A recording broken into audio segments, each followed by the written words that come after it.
amilasa es una enzima que promueve la degradación de almidón presente en las comidas. En la mezcla número uno, juntamos harina de almidón con saliva y la enzima amilasa salival presente es capaz de romper los enlaces alfa 1,4 del almidón por medio de hidrólisis, dando como un resultado cadenas de glucosas, por lo que el ugol no es capaz de reaccionar a la mezcla y da un resultado negativo a la presencia del almidón. En la mezcla número 2, la amilosa forma hélices donde se juntan con moléculas de yodo que forman un color azul oscuro a un negro, eh, indicando la presencia de almidón. Em, por lo tanto, en este ensayo, gracias al reactivo Lugol, es posible detectar el almidón en los alimentos mediante la observación de la manifestación de azul oscuro a negro, que es un resultado positivo a este reactivo. Este resultado es por medio de la formación de las cadenas de poliyoduro, principalmente la triyoduro, en la que se enlazan con el almidón en las hélices del polímero. La amilosa del almidón es la que se va a unir a las moléculas del yodo, observando así el reactivo positivo, por lo que podemos ver en el vaso número uno, que es la mezcla de la harina de almidón con saliva, que es negativo porque las moléculas de almidón ya se degradaron, y en el vaso número 2, que es positivo porque es con agua, por lo tanto la enzima no está presente y el almidón no se degrada en moléculas de glucosa, dando un resultado positivo. Continuación, en el experimento número 2 nos dice que debemos de cortar 4 trozos de carne y colocarlos en 4 recipientes. Como podemos observar acá, en el primer recipiente tenemos el trozo de carne introducida en el líquido agua, en el segundo con vinagre, en el tercero con jugo de limón y en el cuarto recipiente con jugo de piña. Se hicieron mediciones de pH tanto al inicio como después de 6 horas y después de 12 horas en cada uno de los recipientes, y estos fueron los resultados. En el recipiente número 1 con agua se observó que el pH es de 7, en el de vinagre pH de 3, en el jugo de limón con pH 2 y en el jugo de piña con pH de 4,4. Después de pasadas las 6 horas en los mismos recipientes, se observó que nuestra muestra base se mantuvo con un pH de 7, en nuestro recipiente número 2 con un pH 6, en nuestro recipiente 3 un pH 4, en el recipiente 4 con un pH 6. Y después de las 12 horas se observó en el recipiente con agua un pH de 7 y en el de vinagre un pH de 6,6, en el del jugo de limón de 5 y en el jugo de piña de 6,7. Dicho esto, se pudieron observar diferencias en el contenido de los 4 recipientes, como la carne reaccionó al sumergirla en los distintos líquidos que se utilizaron en nuestra muestra control. La carne se mantuvo con una consistencia más uniforme y se observaba fresca, mientras que en el recipiente número 2, la carne sumergida en vinagre pasadas las 6 horas, se observó como una consistencia más suave y esponjosa. En el recipiente número 3, la carne sumergida en el jugo de limón se observa con una consistencia dura, y esta también se puede observar en el recipiente número 4 que contiene el jugo de piña. Pasadas las 12 horas se volvió a observar las diferentes consistencias de la carne en los recipientes y se observó que la carne se encontraba con una consistencia más suave y deshecha en los distintos líquidos que se encontraban. ¿Y a qué se deben las variaciones entre los recipientes? Bueno, las variaciones en los recipientes se deben a que su pH fue cambiando. Como observamos, conforme fue pasando el tiempo, se puede observar que el pH aumentó y sus valores se elevaron a como estaban en la medición del inicio. La medición de pH al inicio en el recipiente número 1, como lo mencioné anteriormente, estaba de 7 y nos indicaba un estado neutro. En el recipiente 2 era de 3, indicando un estado ácido. al igual que en el recipiente 3 y 4. Pasado las 6 horas se repitió el mismo procedimiento y se observó que los valores de pH aumentaron y se puede decir que debido a que los valores se encuentran en una escala de acidez de un producto alimenticio, se utiliza como un medio de conservación y una forma de mantener los alimentos seguros para el consumo, o bien sea porque los alimentos como las carnes y los huevos, además de los pescados, generan ácido al descomponerse. Y en sí mismo este aparato contiene sustancias ácidas, refiriéndose al aparato digestivo. Gracias. Ahora vamos a realizar el experimento número 3 del laboratorio número 10, denominado digestión intestinal. Para este experimento vamos a necesitar estos materiales: 2 frascos de preferencia transparentes y con tapadera, agua, colorantes, también podría ser pintura y en este caso voy a utilizar colorante vegetal, aceite vegetal y detergente, o en este caso jabón de platos. Ahora que ya tenemos nuestros 2 frascos con agua, vamos a proceder a echarle colorante vegetal. Ahora que ya tenemos nuestros frascos con agua ya de color, vamos a proceder a vertir un poco de aceite vegetal en cada uno.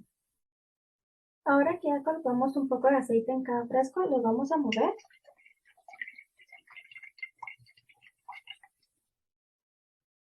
Y como vemos, no se diluye en el agua, sino que quedan las 2 capas por separado. Entonces ahora lo que haremos es que vamos a echar un poco de jabón de platos o detergente en este frasco y también lo vamos a mover y vamos a ver el resultado.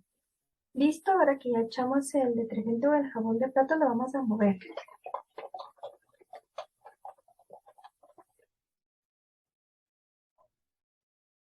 Y luego de moverlo vamos a ver los resultados. Y listo, ahora podemos ver el resultado y podemos ver que ahora es una mezcla homogénea en donde ya no se diferencian diferentes capas ni diferentes soluciones, sino que se hace una sola. Bueno, ahora vamos a ver los resultados y vamos a dar respuesta a las preguntas planteadas. La pregunta número 1 nos preguntó: ¿observó alguna diferencia en la mezcla antes y después de agregar el detergente? Y la respuesta es que claro que sí.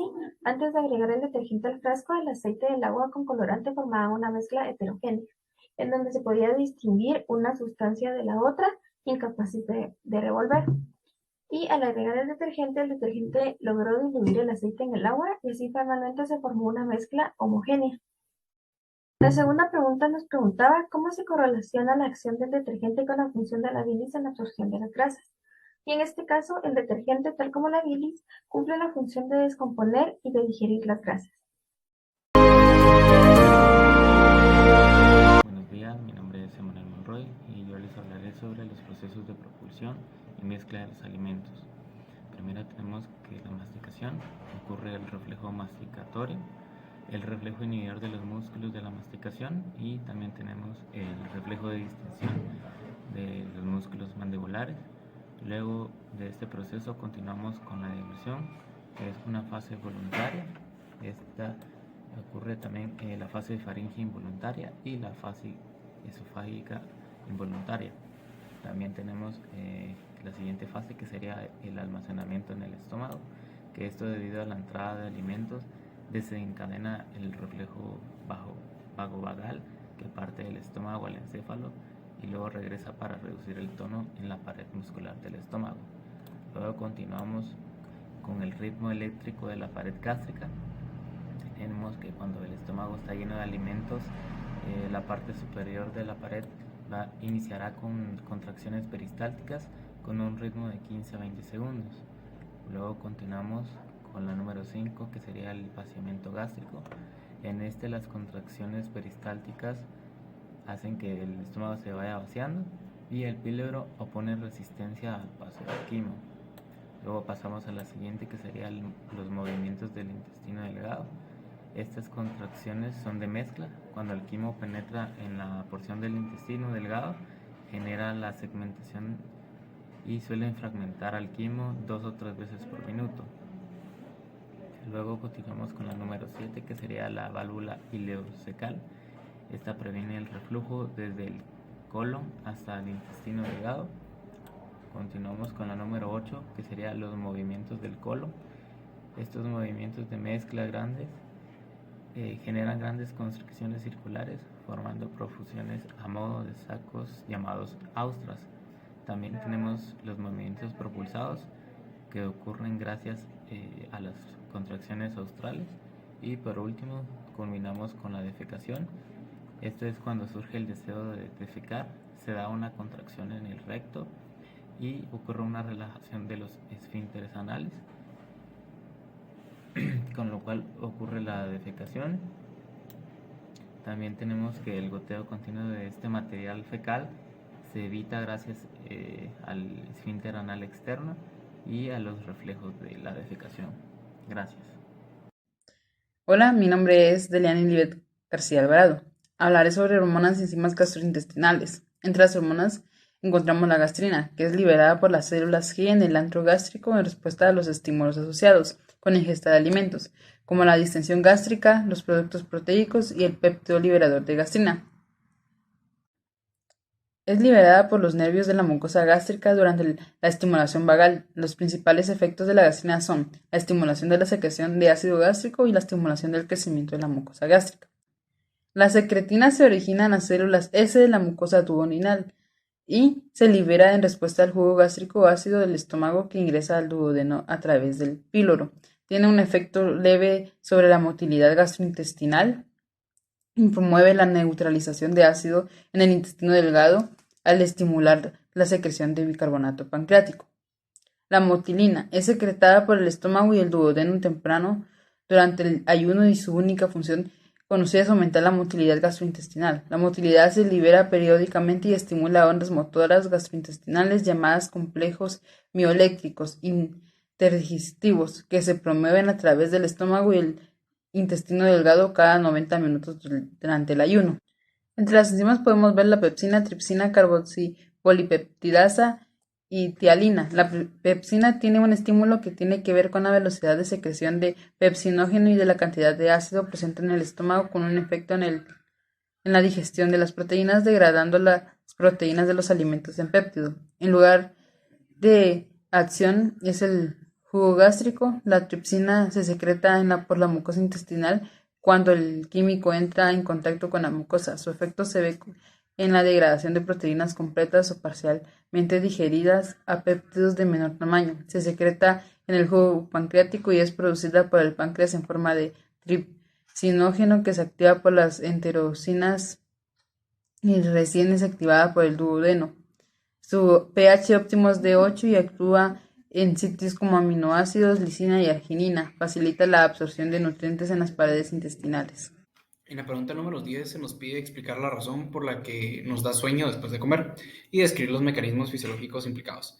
Después de comer sabemos que la comida debe ser digerida y es por esta razón que aumentan las funciones secretivas, absortivas y motoras del tubo gastrointestinal. En otras palabras, después de comer, pues aumenta la tasa metabólica de estas regiones, causando a su vez un aumento del flujo sanguíneo hacia las paredes del tubo digestivo. Este aumento pues del flujo sanguíneo hacia las paredes del tubo digestivo va a reducir el flujo de sangre hacia los otros órganos en el cuerpo, en especial al cerebro, donde al disminuir el flujo sanguíneo se genera la sensación de cansancio y de somnolencia. Los valores de reposo del flujo hacia la pared se recuperan de 2 a las 4 horas tras la ingesta de alimentos. El aumento del flujo se puede deber a 3 factores. El primero serían las hormonas peptídicas liberadas por la mucosa gástrica, que tiene un efecto vasodilatador, tales como la CDK, el péptido intestinal vasoactivo, la gastrina y la secretina. El segundo factor serían 2 cininas secretadas por las glándulas gastrointestinales, que son vasodilatadoras potentes y que van a provocar pues un aumento de la vasodilatación de la mucosa que acompaña la secreción. Y el tercer factor pues sería el aumento de la actividad metabólica, que hace que se utilice más oxígeno, ¿verdad? Al incrementar su uso, pues se reduce la concentración de O2, aumentando el flujo. Se libera más adenosina, un vasodilatador que aumenta el riesgo sanguíneo. Buenas tardes, hoy presentaré la pregunta 4 y 5 del laboratorio. La primera nos pregunta cuáles son las funciones de la microbiota intestinal. Se denomina microbiota intestinal al conjunto de bacterias que viven en el intestino, en una relación de simbiosis tanto de tipo comensal como mutualismo. Este conjunto forma parte de la microbiota normal. La mayoría de estas bacterias no son dañinas a la salud y muchas son beneficiosas, por lo que esta microbiota intestinal es importante para el estado de salud del organismo. Los microorganismos habitan en el intestino mediante las funciones metabólicas, fisiológicas e inmunes de hospedador. La microbiota intestinal ha sido asociada por diversos estudios a funciones como el metabolismo de algunos carbohidratos, especialización del sistema inmunitario y control del crecimiento de células del endotelio, especialmente del colon. Esta última función es importante para el control de cáncer en la zona, ya que estas bacterias, cuando se metabolizan alimentos ricos en fibra, liberan ácido butírico, que está involucrado en la diferenciación de las células del intestino grueso e induce apoptosis, lo cual es importante para eliminar células no funcionales que pueden ser cancerígenas y para mitigar inflamaciones. En la pregunta número 5 nos indica explicar la formación del ácido clorhídrico del estómago en su función. El ácido clorhídrico, producto de la secreción de las células gástricas parietales, cumple las funciones a nivel gastrointestinal. Estas incluyen la conversión de pepsinógenos y pepsinas, la formación de un pH óptimo para la hidrólisis de proteínas ingeridas, la esterilización de alimentos a través de la acción bactericida, la conversión de protones de hierro, la solubilización de minerales de calcio y fármacos amidazólicos, entre otros. El proceso de secretor descrito es compuesto en movimiento secuencialmente en 3 fases, 2 de ellas estimuladoras, fase cefálica y fase gástrica, y una inhibidora o fase intestinal. Estas etapas son iniciadoras por fenómenos psiconeurales, pensamiento, visión, olfacción o recuerdo, por alimentos u otras sustancias ingeridas y por productos de la digestión de nutrientes. Muchas gracias. Una de las preguntas dice qué sucede cuando se consume bicarbonato de sodio y se tiene gastritis. Sabemos que el bicarbonato de sodio es un alcalino natural. Al momento de que una persona con gastritis lo consume, este va a funcionar como un antiácido, entonces va a disminuir o a quitar los síntomas de la gastritis, ya que este va a neutralizar los ácidos estomacales. Sin embargo, un consumo excesivo de bicarbonato de sodio puede llegar a tener un efecto rebote. ¿Por qué? Porque el estómago va a empezar a producir más ácido para compensar la neutralización que produce el bicarbonato de sodio. La pregunta número 7 nos pedía elaborar una figura con el reflejo de la defecación, enumerando los 7 elementos del arco reflejo de la defecación, los cuales explicaré a continuación. El estímulo, que es la llegada de material fecal al recto, su receptor sensorial es el recto, la neurona aferente es el nervio esplácnico pélvico, que son las fibras aferentes parasimpáticas, su centro integrador es la médula espinal, su neurona eferente es el nervio pélvico, que son las fibras eferentes parasimpáticas, su efector es el esfínter anal interno y su respuesta es que el esfínter anal interno se relaja, pero no se produce defecación a menos que el sistema nervioso central envíe una señal inhibitoria al esfínter anal externo para relajarlo.